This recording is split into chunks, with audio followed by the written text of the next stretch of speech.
Muted again. Welcome everyone to the 47th episode of the LIBERcast.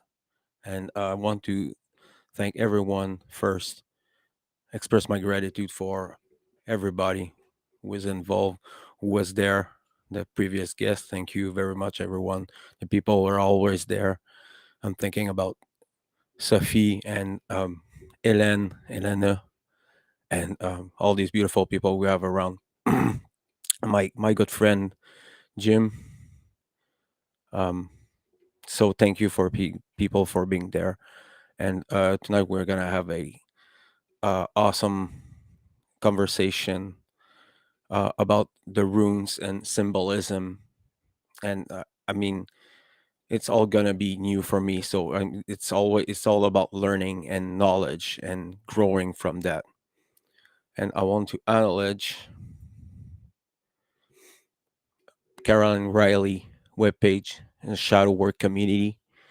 And Caroline Riley is a shadow worker, and her page is filled with helpful advices and thoughts and things like that to help you to start your shadow work or to go further into it. And I suggest everyone to go see there and what she has to offer, and then grow up and go forth, people. And so thank you, Caroline. Appreciate it. So welcome, Logan. Thank you for being there, brother. Hey, how's it going? Happy to be here. Um, I mean, it's a very do you want to talk a little bit about your path and where we can get your work? Sure. So I am a student and teacher of natural law. I am a pagan, a syncretist, um, a seeker of truth, first and foremost. I'm the creator of a platform called the Wizard Factory. We're live on there now, but we're co-streaming. So anyone outside, come check out the Wizard Factory. I'm on YouTube, Facebook, Instagram, Odysee as well. Those are the main ones. You can find my link tree on the web page or just go to thewizardfactory.com, and all the links are there as well. So in a nutshell, the Wizard Factory is all about sharing the tools and mindsets to live a more empowered life, and that's primarily through occulted knowledge of self and the universe, natural law, paganism, and psychology, things like the runes. Just any tool that's actually practical and useful and leads to the expansion and evolution of consciousness. And I know you're a musician. You're playing guitar, actually, and that's good. I like this is a good form of expression. I'm more of a drummer. I'm more a percussionist, but I think, I mean, everybody have his own instrument and the way to express these emotions, and this passion with people. It's a very good place to start. Um, so let's dive into it. I'm Sure. very curious, very excited for that. So here we go.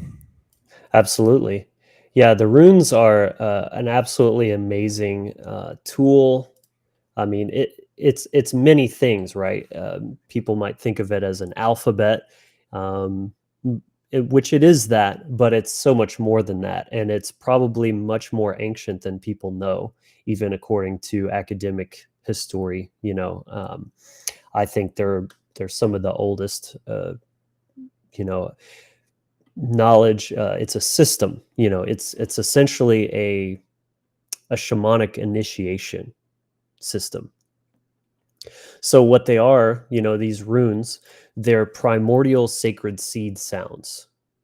They're not just mere symbols, they are the embodiment of cosmic forces. In a way, it's almost like a pantheon. It's a, the these cosmic archetypes and forces that are at work that, some have anthropomorphized and given names like Thor and Zeus and things like that.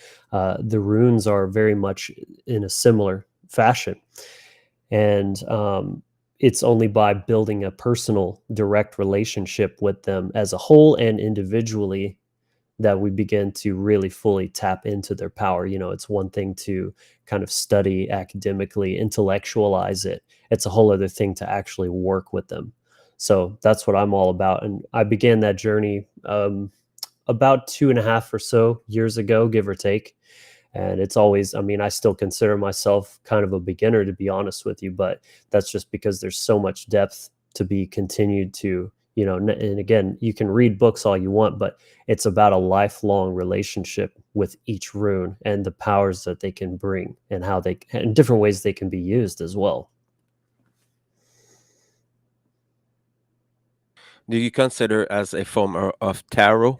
Is it can it be comparative? Absolutely. In fact, they can be used in conjunction with each other. I think that, and this is a direction that I see myself going in the years to come. But as I'm such a beginner, there's just so much to tap into. But I would love to develop deeper understanding of not only the runes but tarot and astrology, and these sciences can be very much used together. There's a lot, as I said in the beginning, I'm a syncretist. I'm all about finding the grains of truth that are persistent across different approaches, different perspectives, and it might have a different name, it might have a card or a stone or a sign in the sky, but these archetypes, these forces are just there, and they can be observed through many different ways, and again overlaid with each other. So absolutely, there's a lot of cards in the tarot that will be reminiscent of some of these runes and vice versa. Where the ones that the image that you sent me that I used for a poster from what people what were the people who used them? The Norse, the Germanic tribes, Proto-European, Indo-European cultures, predates, yeah, like the Hindu culture. I think that the Hindu and the Germanic have common ancestors, and that there's a lot of overlap as well. If you really study kind of both sides, you could compare the runes to, say, like the mantras and the ashkaras of Hinduism. Again, it's about those kind of sacred seed sounds that are the creative forces as well. It's said that the universe was spoken into existence, that everything is sound, and thinks in terms of, as Tesla said, in terms of sound, frequency, and vibration. This really is the universal language. uh, and as you even mentioned earlier with the music, being a musician as well, I have a deep connection to sound and vibration. So that's really a good way to look at it. And just to mention, Logan is actually the writer of the music that was used for was it Funnel you did? Just to refresh my memory. Well, yeah, there were some That's tracks. a Convergence, I think. Yeah, Is it? Funnel to the Convergence. Yeah. Will, who is one of the organizers, he selected a few of my songs as the part of the soundtrack. There were actually quite a few very talented artists that were pulled from on that, but the tracks that were featured on there were actually tracks that were from the soundtrack from Mark Passio's Natural Law documentary, which I composed the entire Hmm. soundtrack custom for that. That's some of my favorite stuff that I've ever done by far. So definitely very proud of that. Can we listen to your stuff on YouTube, or a place that we can listen to your stuff?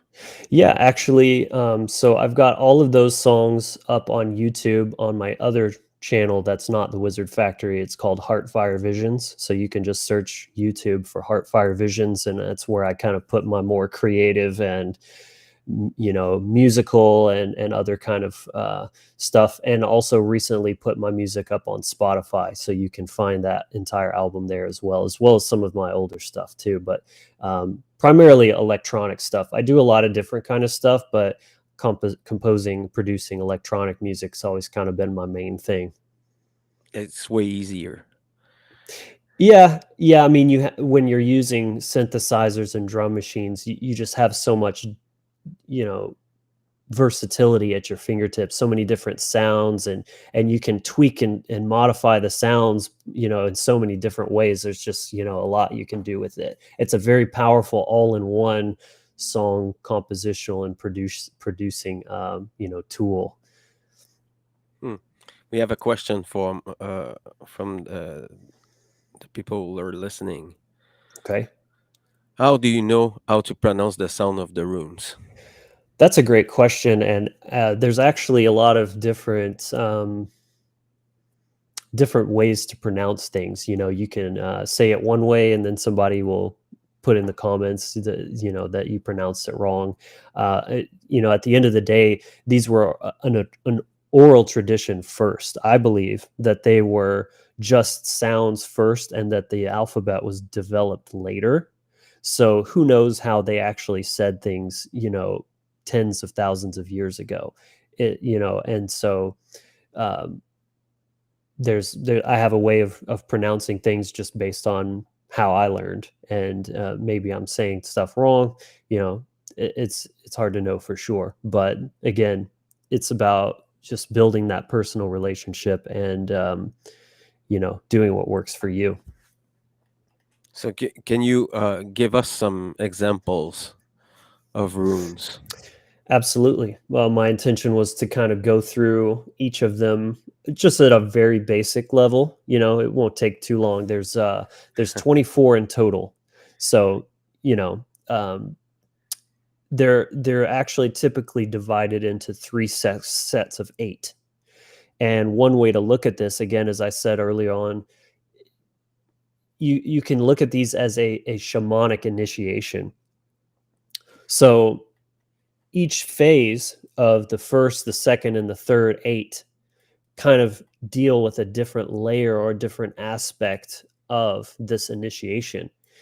So the first 8 would be the physical, the second will be the mental, and the third would be the spiritual.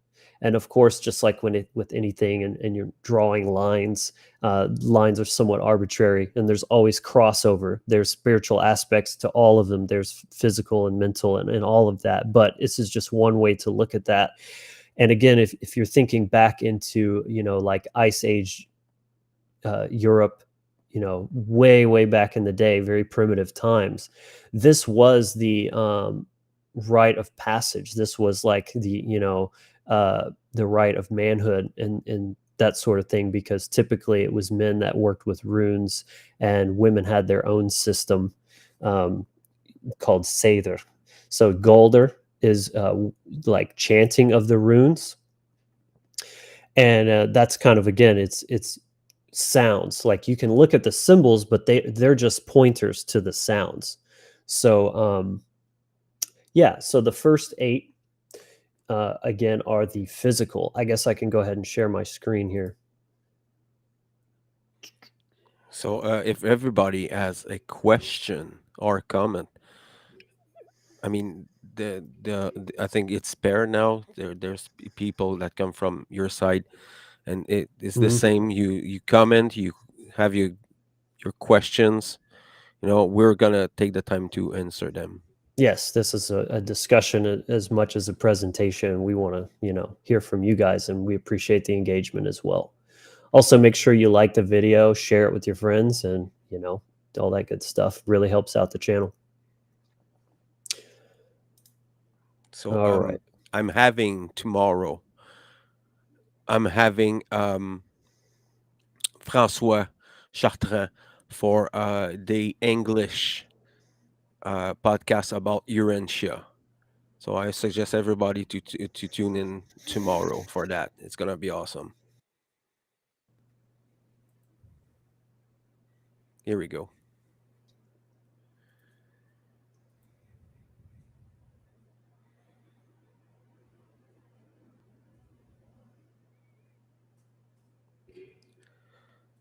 See who's there tonight.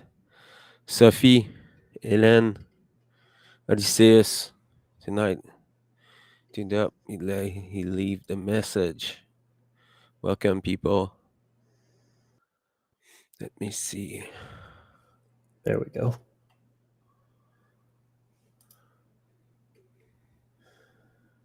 Cool. I was frozen there for a second, I think. No problem. So I guess let's just get into it, right? So this is the first rune. This is Fehu. It represents, wealth is one way of looking at it, not just financial. Actually, there's another rune that's more to do with money. Fehu is more about physical, resources, materials. Because again, think about this in terms of an initiation and in a very survival oriented world. You have to get your basics down first. So without resources, you're not going to get very far at all, right? So that's the very first rune, is just kind of like, what are the resources, even the powers at your disposal? And this is where the word fee comes from. Fehu is fee, and it's referring to basically the cattle.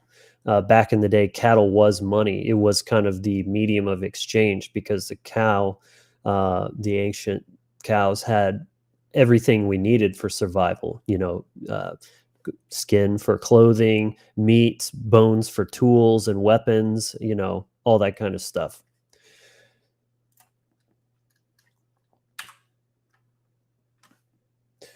This one is called Uruj. And so this is one you'll notice in most of these, they end, a lot of them end with a Z. And you could either say Uruz or Uruj. I was taught Uruj, so that's just how I say it. And this one is, it translates to Alrox or ox. Like, it's an ancient cow that's actually extinct now, but it was massive bull, basically. And you can think of it kind of as the earth energy. It's like the Taurus, it's very grounded. It's extremely powerful. It's that sort of like primal power of a bull, and grounded. Like when a bull is about to charge, he, kind of digs his feet into the earth to get his footing and charges forward. So this is like, strength, groundedness, power, and can also be sexual vigor as well. This is one of my favorite runes, Thurizaj. And this is the rune of Thor, as you can see, Thurizaj. And it also kind of looks like a thorn, right? And that's where that word comes from, Thor, thorn, as well. Thor is one of those, we gave him a name and this persona, but it's the electromagnetic force. And this is where boundaries come from. When you touch your fingers together, they're not, it matters not actually ever touching. It's just being repelled by this electromagnetic force. So it's the very essence of your boundaries. And just like a thorn, a thorn is there to protect the boundaries of the rose, and it doesn't go around attacking people. It only pricks you if you're encroaching on its boundaries, right? It also translates to giant, which represents the ego. And Thor was always off in the Jotunheim, which Jotun means giant as well. And that's where, so he's like the higher awareness, the divinity that's battling the ego, keeping it at bay.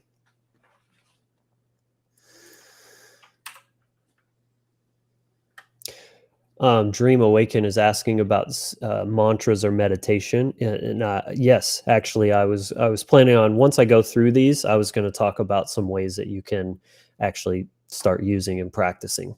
So this one is called Ansuj, and it translates to cool. It translates to mouth or speech. It's associated with like not just speech but divine, the language of the gods, and it's indicative that language itself is, and the ability to speak is extremely divine. It's a special power that we have, and so it represents communication, communion, and the power of speech. This one is Raido. Um, this is essentially, it means right or ride, which I love language and how there's all these parallels, because especially anyone who studies natural law will know that right means not only what is correct, but also what is moral. And you'll also think of right, if you spell it RITE, is like a rite of passage or a ritual. These words are all interrelated because a ritual is simply using and calling on the natural laws. You're creating something via the natural laws. So this is essentially to do with the right path. That's why you're riding the right path, based in truth, alignment with natural law.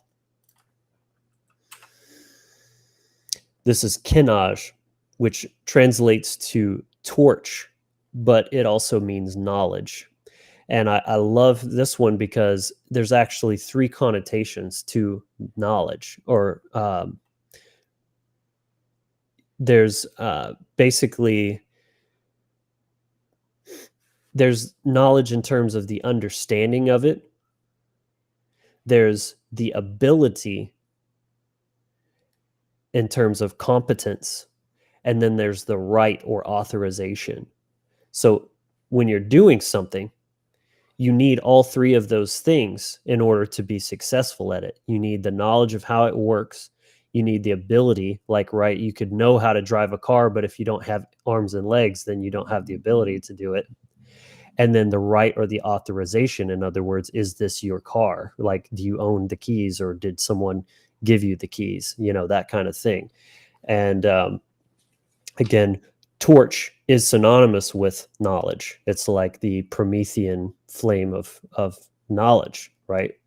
So being a lover of words, it's one thing that I really connect with the runes about, because there's all these like little interconnected, and you kind of tweak this or that and you'll find parallels with other words, or you'll say, oh, that's where that came from, that kind of thing. And remember, a lot of the English language comes from Germanic origin as well. This one is Gebo, which translates to gift. And this is all about energy exchange. As you see, it's like an X. So you've got an exchange, a crossing of energies.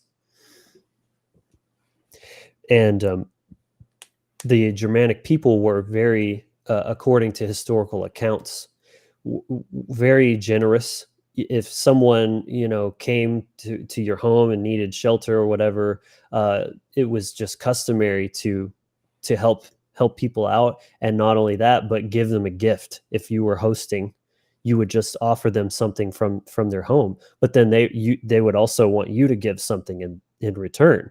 Not, and it's just that sort of like, this is a natural law of the universe, is, everything is giving and receiving, in terms of like the bees, they take pollen, but then they're spreading that, and you know what I'm saying, like the interconnectedness, and everything is just all this soup of like energy being exchanged in different kind of ways. And then of course you can even observe some animals are um, parasitic and others are symbiotic. Yeah, and I think it's fascinating. This you keep on bringing natural law, and I think it's very valid. You know, I'm listening to you, and you're talking about mentalism and correspondence and things like Yes, the rhythm and things like that. It's very fascinating. absolutely. This is 100% a different kind of way to study natural law, and it's all there. People understood this, like the ancients. They were not primitive; they were actually incredibly spiritually advanced.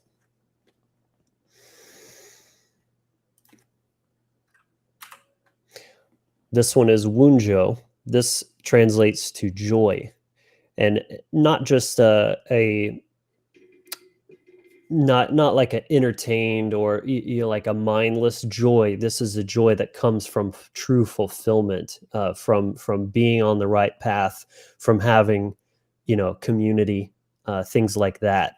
And this is the final of the first 8, so this is almost kind of like the reward for mastering the first set of 8. Then you get the joy of being competent in your own survival, your ability to operate in the world, meet your own needs, be a part of society, of a tribe, of a community. So that's the first 8 right there. How's everyone liking this? Are you, is this making sense? Do you resonate? Give us a like down below as well, and drop some comments or questions. Let us know how we're doing. Appreciate you tuning in. We're very grateful to have you here as well with us. Yes, someone said reciprocity. That's another perfect word for law of Gabo. And like very much a play when it comes to interpersonal relationships. Get you keeping in mind the give and take there. Just want to say a little hello to Derek. Hey, What's I up, know man? you're there. We see you. Good evening, man. Yeah. Word. All right, so moving on. This is Hagalaj. This is the first of the second set of 8. So, this one, some might say, is a malefic rune, a negative rune, so to speak. But that's one thing about, to me, the pagan mindset, is you see everything as kind of part of the greater whole. And you see challenges as opportunity for growth. You don't see everything so black and white, good and bad. Obviously good and evil, and moral good and right and wrong do exist, but though that's a very small exception, most things are more relative, and like a gradient. So, and it's all about perspective, right? You could see, so Hagalash, it translates to hail or hailstorm. So one might see a hailstorm as negative, right? It's destructive, it's powerful, it's scary, and it is those things. But what it does is it sterilizes, and it purifies and cleanses things out. And even though the hail might destroy things when it's coming down and it's in that harsh, hardened form, eventually that ice melts and will water the earth, and things will regrow. And maybe the things that were destroyed were things that needed to be destroyed to facilitate growth, healing, that sort of thing. Yeah, it's the natural order. Exactly. Yes. Death, rebirth, Yeah. order and chaos. Generative Regeneration, generation. Exactly. Rejuvenation. That's another good word for this one. This is Nauthies. And I really love this one because if you've ever heard the phrase, necessity is the mother of invention, that's this rune right here. It literally translates to need. So, you know, it's about necessity. It's about finding new ways to solve a problem, survival, invention, innovation. When there's a problem, when there's hardship, that's pressing on you to use your mind, to use your creativity to come up with some kind of new solution. And that's how essentially all of the wonders that have been created since the beginning of mankind have come about, even to the very advent of fire itself. Fire is a game changer, and it's because we were freezing to death and we needed the light to keep us warm, to keep predators away, and all the benefits that come with that. Seeing in darkness. I think it was one of the Mhm. first. Yeah. Absolutely. This one is Isa, and it looks like an eye, and it actually translates to icicle or ice. So it is the eye. It's the I, you know, I, me, I. It's the icicle. It's like an individual. It's a unit, but it's pure. It's transparent, so that the light of the sun of your soul can shine through it. It's been cleansed of that. It's not murky where it's just like it's not a mudsicle, right? you know and this is all about essentially having a healthy sense of self, integrating, where you're healthily individualistic but still the letting the light of the all shine through. Is it alchemical in nature? Yeah, you could say that, because to achieve that state, you definitely have to undergo the alchemical process for sure. Then we have Yira. This translates to year or gear. So there's another really fun, interesting kind of word connection. Like, think about um, the years as, or even like a year is just the movement of the cosmos, right? I always think of, if anyone's seen the Dark Crystal, the Agra has this mechanized model of the universe, and everything's moving, and it's gears, right? It's all these pieces that kind of work together, clink clink clink. And that's what this is all about, is like it, the cycles. It's about relationships, how pieces work together in the grand movements of things. So relationships, cycles, seasons, the year. Uh, Fantastic movie, by the way. I Absolutely. like it very much. Yeah. All the let's talk a little bit about this. Modern Have you? I mythology right there. That's what I I call it. mean, is the what's the name of the witch? Agra. The astronomers, because she's an astronomers. Agra. Agra, and she had, for the people who haven't seen the movie, there's plenty of symbolism in these movies. It's mind blowing. Mhm. This woman is have an eye in the middle of the forehead. Yeah. Crazy, and I don't want to spoil, but there's a beautiful metaphor about the occult in this movie, between the light and the darkness. And I suggest everyone to see. It's dark. The movie, it's called Dark Crystal. It's very good, very good. There's also a series too. I don't know. Have you seen that, Fred? A little bit. I'm not a series kind of person. I like one shot movie. Well, just think of it as a 10-hour movie. Yeah, I've seen like one or two episode. I didn't got into it that much, but the movie is very good. Yeah, maybe give that another chance because I think it's every bit as good as the movie. And I it's I I will. I very well consider. done. I'm gonna consider it. Okay, cool.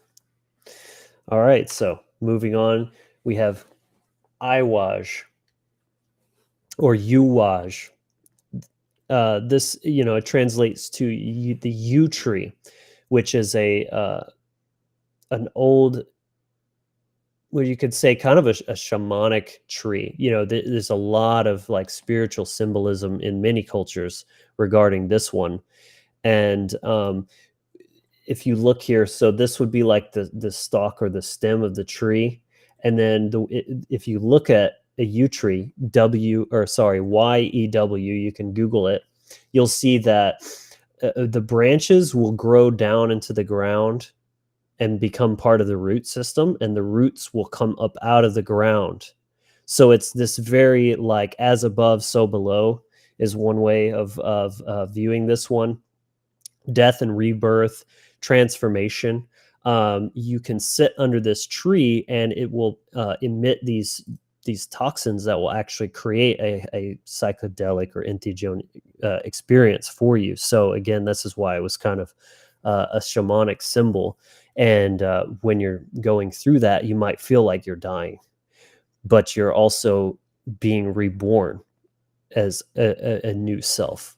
So this is, again, death and rebirth and transformation. It would be a good symbols for shadow working. Mhm. Absolutely. Dying unto yourself. This one is Perthro, which is the lot cup. If you look, it's kind of like a cup on its side, like to throw dice. And the lot, if you have a lot in life, that's sort of your dharma, or what the Germanic or the Norse people called orlog, which translates to origin law. So it's like the law of why you incarnated here, your agreement, your kind of your dharma, like I said. So that's what this one is all about: your soul path, your orlog, and the good fortune or the luck that comes from pursuing your soul desire. This one is alges or alchis, which is translated to elk. So elkis, the elk was another very powerful. I mean, think about like the reindeer. It also has a very shamanic connotation.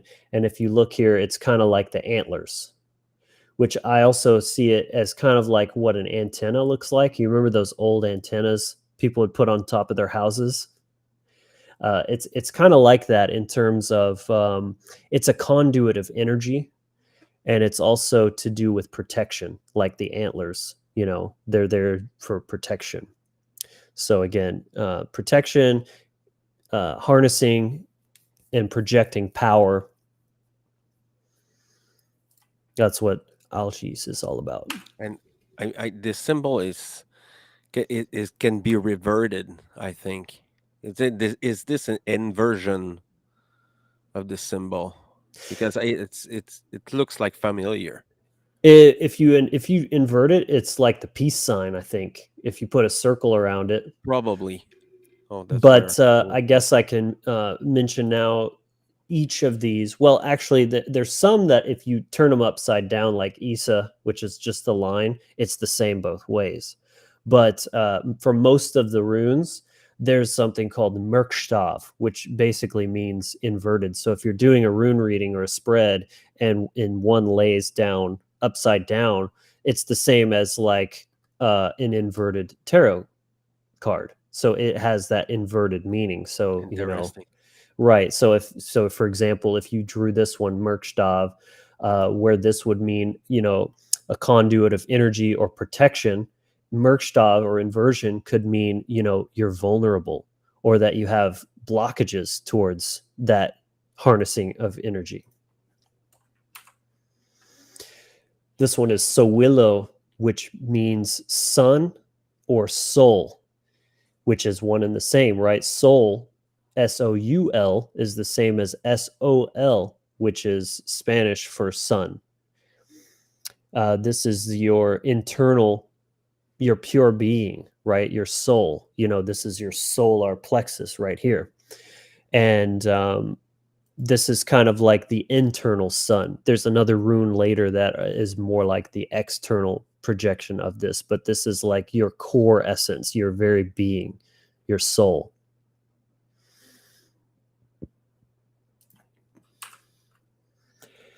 Here's Tiwaj.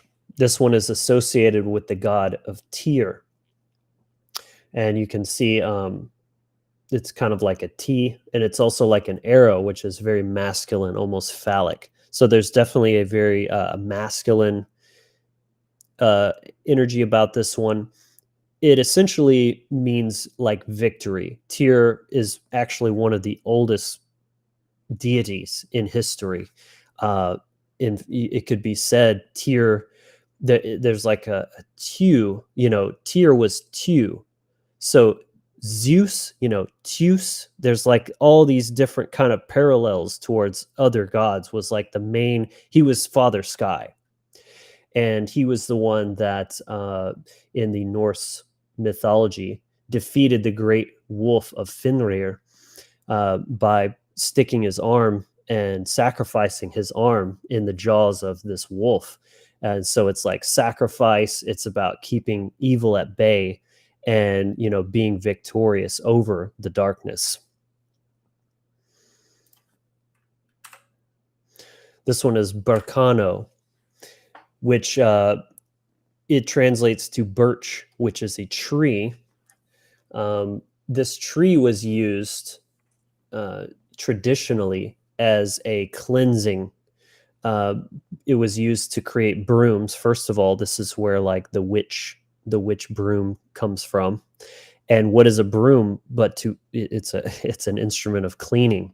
So Birkenau is all about cleansing, cleaning, spring cleaning, right? What do we do in springtime? It's like new birth, new life, everything's coming back from the dead, and we clean everything out, right? We get rid of all that dead, stagnant energy, sweep it out, and bring in the new. So birch is also one of the first trees to spring, to bloom in spring. So this is all representative of this rune here.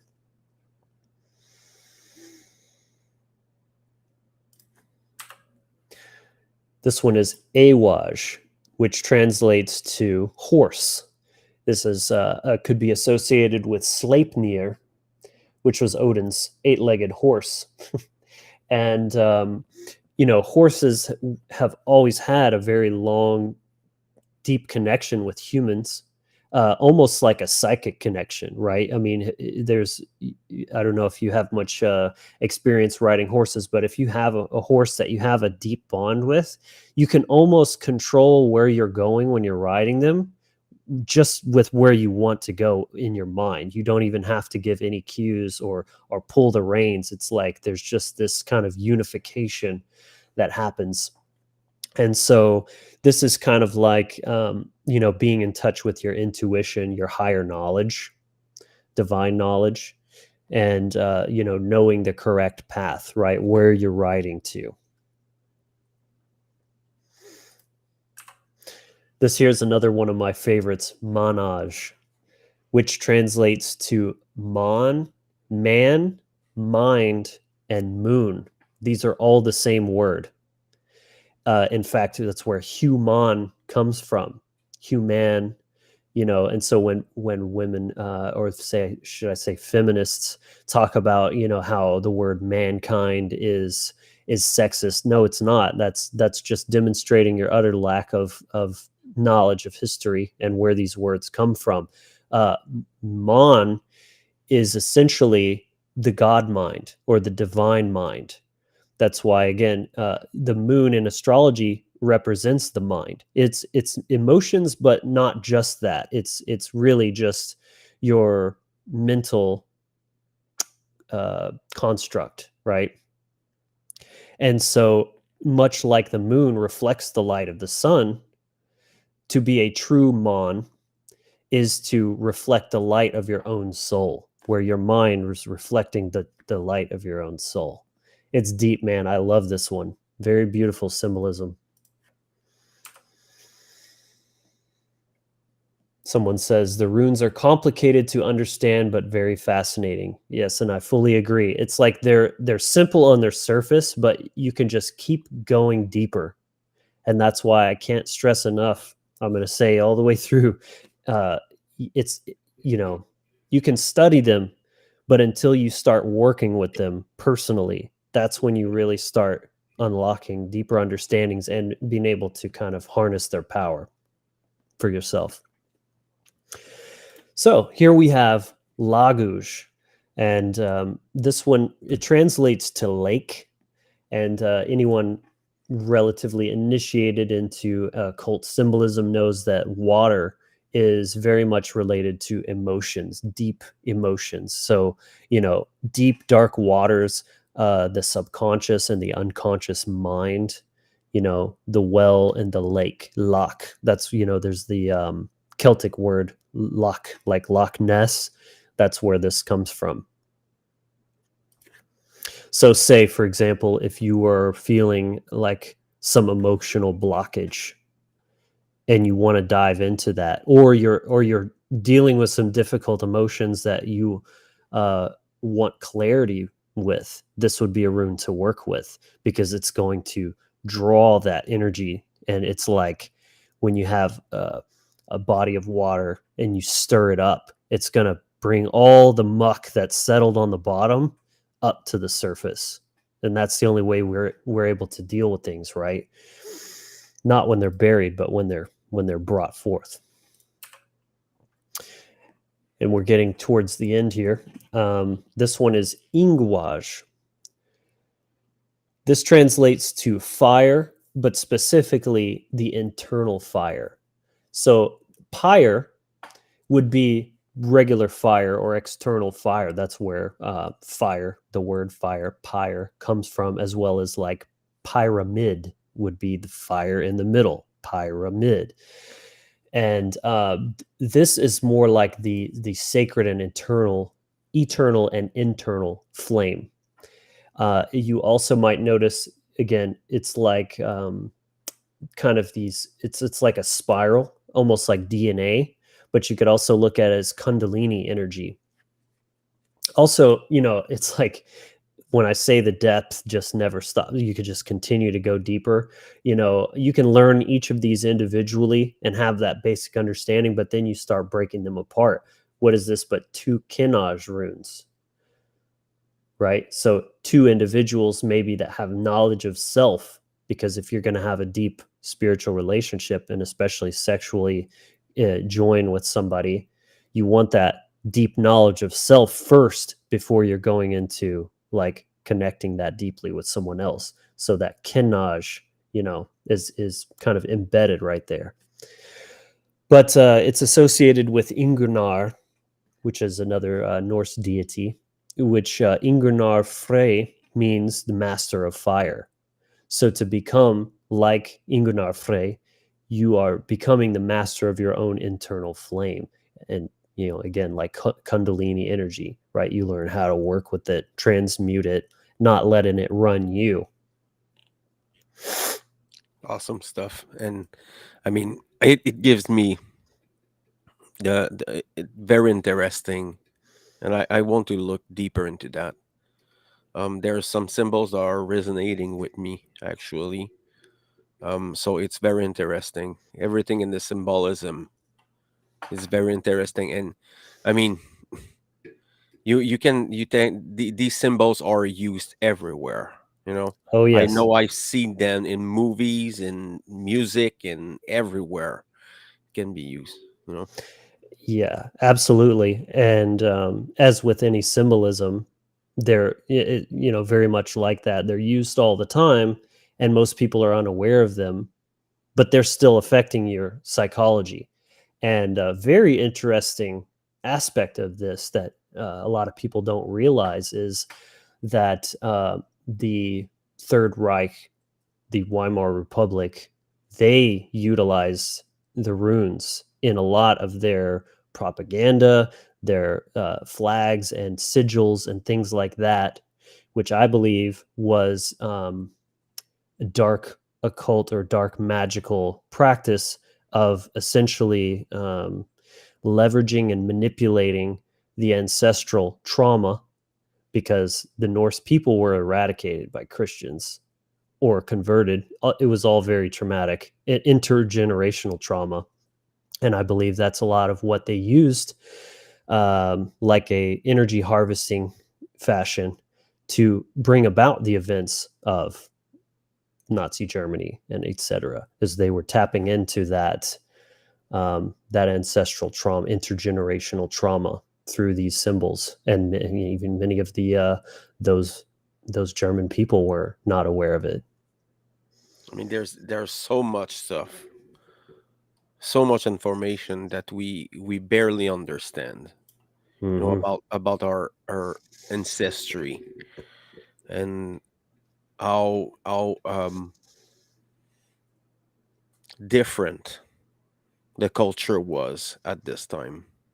You know, the context of their lives. You know, they were not like they didn't have cars. You know, they didn't have uh, all these things that we take for granted. You know, they had to conserve this knowledge with the knowledge of the elders, and they had Hmm. to preserve this symbolism. Do you think it has been like occulted with the time, the Oh, true meaning of it? for sure. I mean, occulted, I mean, that's the irony of any of this, whether it's, the runes or any type of occult knowledge. Is it's there for anyone who wants to look into it. It's available, but it's not readily displayed. It's not pop culture, right? It's not common knowledge or common sense. And that's the big thing. The runes, I mean, here we are on a podcast talking about the runes. You can learn if you want, but ask 98% of people, even, white people, they, I'm just going to make that comment because, it's kind of like this cliche to say white people don't have culture. That's because it's been suppressed more than most. It's been buried, it's been subjugated and destroyed and twisted and bastardized, because Yeah, the the Norse Nordic. people were some Yeah, of the most resilient and resistant and rebellious to the mono mind virus and monolithic thinking, which I believe the Christian mindset paved the way to government. It's all monolithic thought, centralized authority. It's just one is laying claim to your soul and is a centralized power and authority there. The next would, the other is just on your body.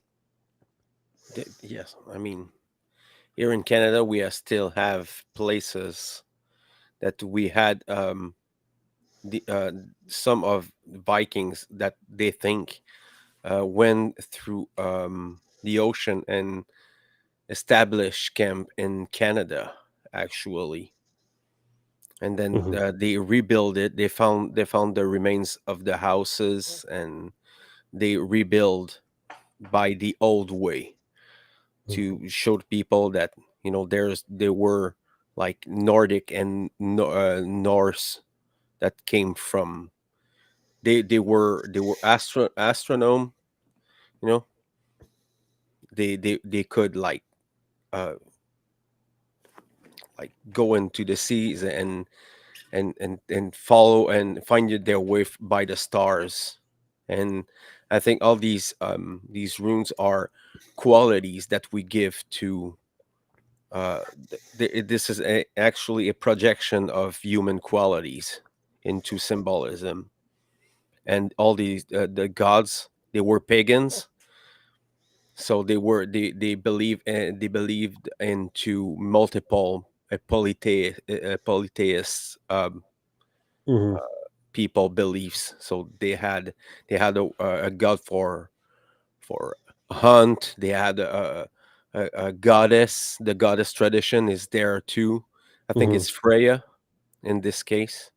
Hmm. Diana or Freya. I cannot quite put my finger Freya, on it. yeah, Yeah, yeah. and yeah, As you said, there were many gods, but they weren't gods like we think of gods. And again, this is just another aspect of where Christian thinking has kind of polluted our mind and our perspective of things, is because it's the same reason the Norse people were so difficult to conquer.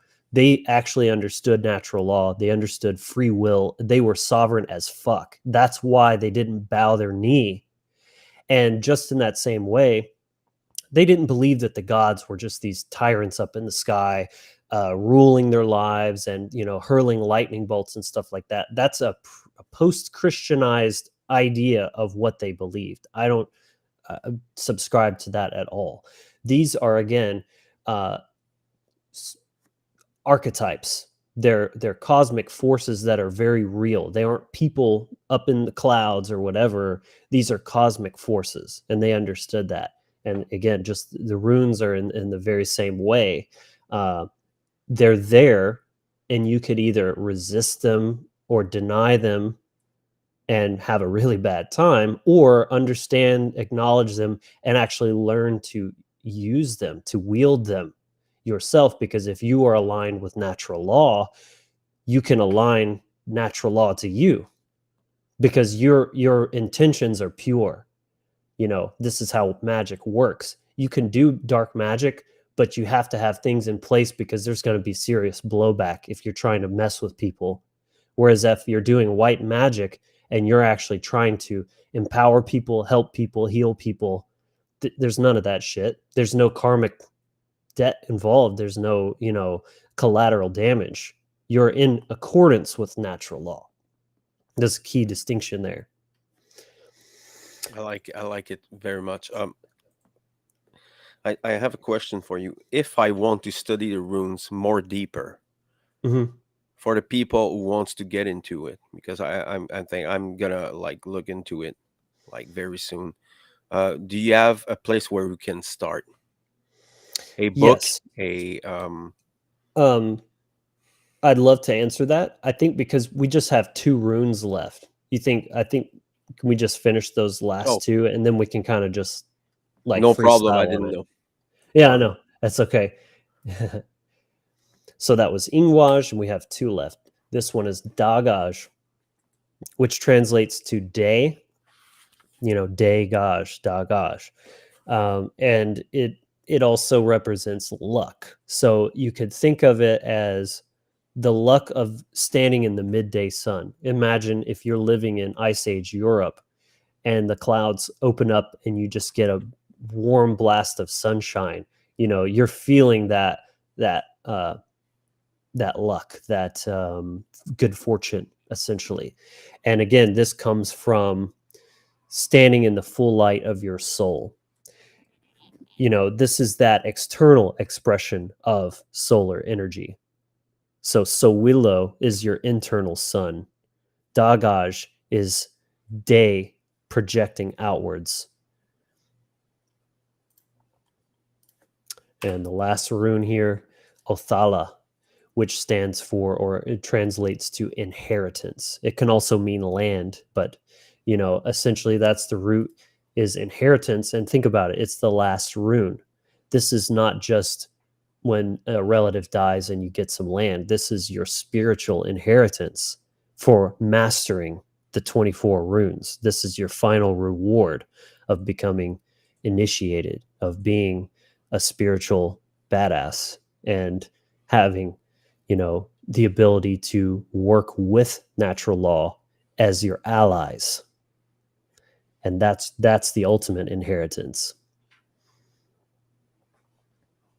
Yeah. Well, So there's so much. There's that's so it. much good stuff that come from that. You know, natural law is Absolutely, very man. powerful. It is, and it's universal. Like I said, you can find it anywhere. It may have different names, different symbols, but the forces are the same. So, where can we can get? Do you have a suggestion for an author or something like that? Where we can get our stuff? Yeah, I learned a lot of what I know from Michael William Denny. Some may know him as the Thunder Wizard on YouTube. And I mean, to be fair, some of his newer work has been a little bit interesting, a little bit questionable, but regardless, his old stuff and specifically his work on the runes, also studying the Indo-European lineage, um, and how those parallels with the Hindu cultures, the Proto-Europeans. Uh, I think he's on point with that stuff. He's just kind of gotten into a little into the weird new agey fifth dimension alien kind of stuff these days, which, whatever, that's fine. But his work's still out there and it's still solid. For example, you can find this book here, Rune Shamanism, if it'll focus, on Amazon. There's also an advanced rune shamanism, and he's got some free videos on his YouTube. So if you just go to Thunder Wizard on YouTube and type in runes, you'll find lots of stuff there.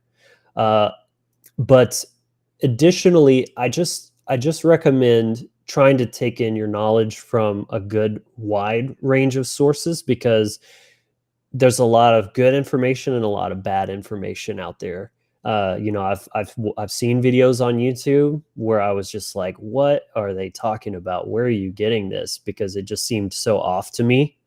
And so, the more sources that you're pulling from, the more you can kind of cross compare and see what aligns versus what some random person is saying. You know what I mean? So those would be my two suggestions. I definitely learned a lot from him, but then make sure you're sourcing from a wide variety as much as you can. And then, of course, as we're probably about to get into, directly working with them, and then they will tell you, they will guide you, they will inform you, and you'll know from experience what they can do, I mean, what their effects are. if they can be mixed with tarot and Mm-hmm. astrology and things like that, it's the work is like it's big. Infinite. You can do you can study all your life. Yeah, You know, lifetime's worth is what I was going to say. it's Absolutely. fascinating, fascinating. I mean, I was seeing these symbols Hmm. in parts, bits and parts of it, but I didn't got really the message until I stumbled upon your video about this. I don't have the time to watch everything, obviously, but it was very interesting, and thank you, Logan, for taking your time and talk about this. I think it's very empowering for the people who got interested in that, and even the story behind it, because Yeah. there's a whole story behind the cults and the people that were behind it and their story, and it's very we can see it like there's a lot of Vikings, Norse stuff that come out these years for some Hmm. reasons. I think there's a very good reason. I think people are starting to want to reconnect with their ancient past, to get in touch with their culture, to figure out where we came from again. And, so much of it's been buried and obfuscated and just bastardized in other ways, putting a Christian lens on it.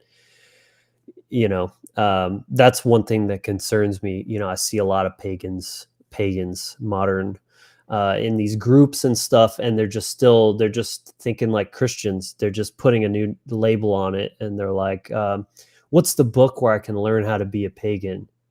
Like it's a Bible or something. Or, they're just applying the same exact thinking to, and actually, for anyone who may go check out my channel and subscribe and hit the notification bell, here in a few days I'm going to be dropping a video on exactly what is paganism from my perspective, of course, and kind of being very clear on what it is and what it isn't. It's kind of one of those, like, it's ironic, or kind of a dual aspect, because there think of it like freedom, right? D- you can kind of try to define what freedom is, maybe by its attributes, but to say driving a car, that's freedom. Eating ice cream, that's freedom. But you'd be here forever trying to define freedom that way by describing all the ways that it can be. It's easier to say what it's not by, you know, any kind of violence, right? And so there's certain fundamental things that make it not paganism, and there's certain fundamental aspects of what it is, but how that actually shows up is up to you, and that's part of what it makes it. That is, it's a personal journey. It's different for everybody, and no one has the right. I mean, that's more Christian bullshit of trying to tell someone else what their spirituality is. Hmm. It's each individual. That's we all manifested here to walk our own path and be sovereign on that path. Absolutely. I mean, this is the basic, Mhm. actually. It's when you realize that you're doing it wrong, and you need to change it, and you have the will and the care to change it. It's not Mm. easy, you know. There's no optimal way to do it. You're gonna take your own responsibilities, and it's all about that. Right. You got to go deep within yourself and root out the bad programming, because I had to do it myself and I'm Mm. still working on it. It Oh yeah. goes so deep when you're indoctrinated, when you're raised from a young age as a Christian and as a statist.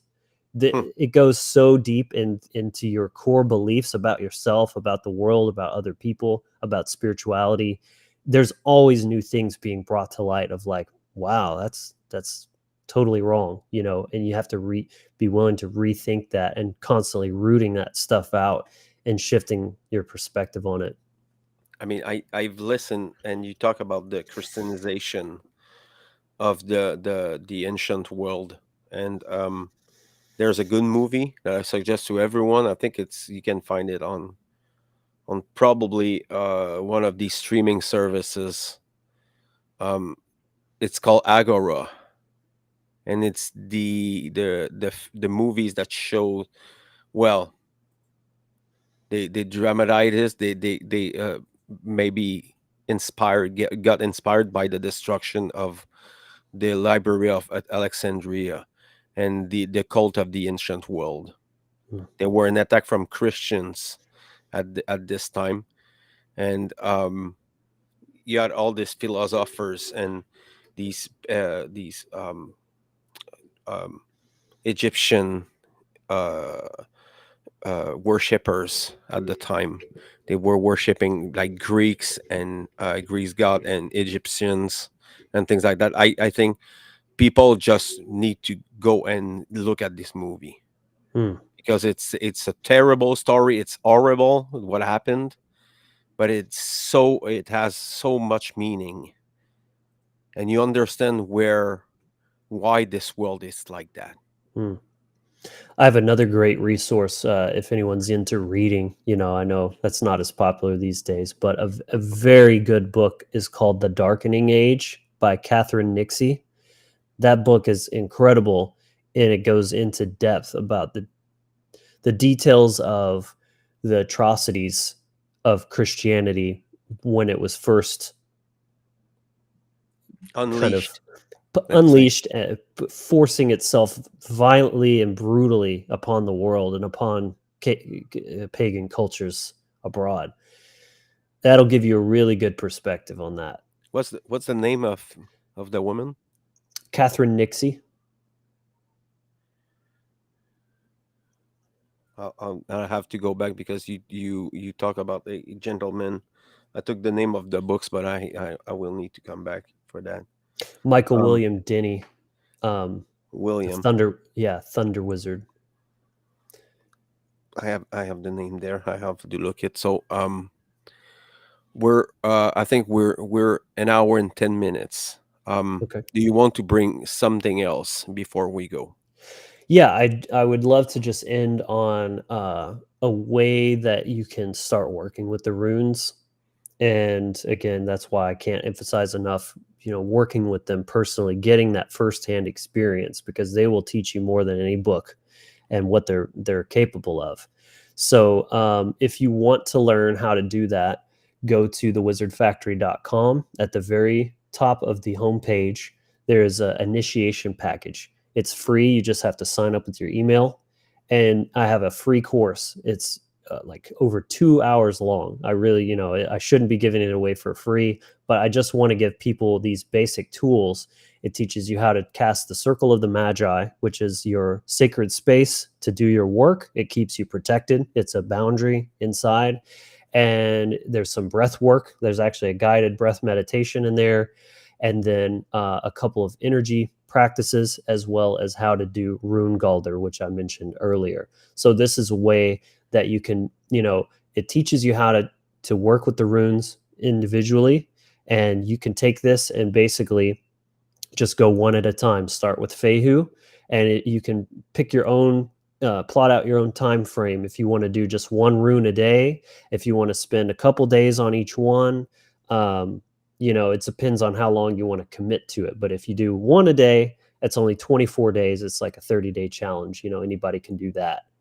And I guarantee you'll feel some amazing powers when you work with each one individually. You're working with those seed sounds.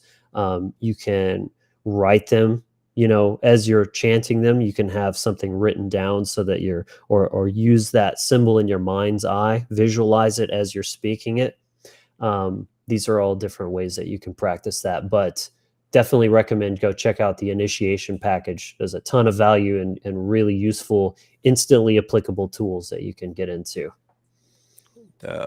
What's the name of the website so people can go do it?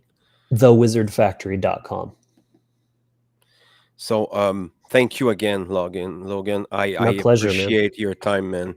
Thank you very much for that, and Absolutely. thank you people who were there.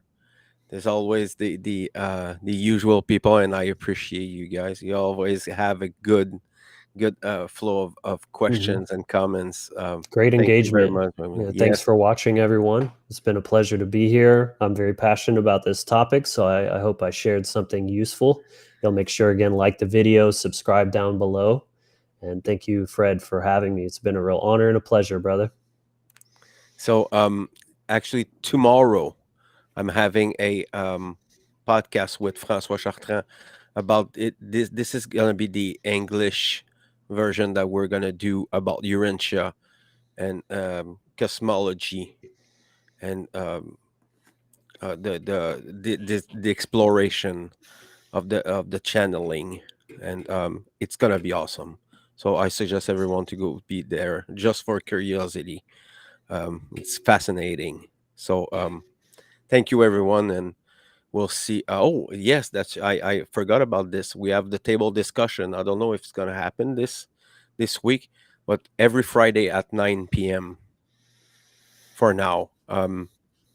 So be there too. I don't know if it's gonna happen this week, but it's happening almost every week. So have a good night. Bonsoir tout le monde. À la prochaine.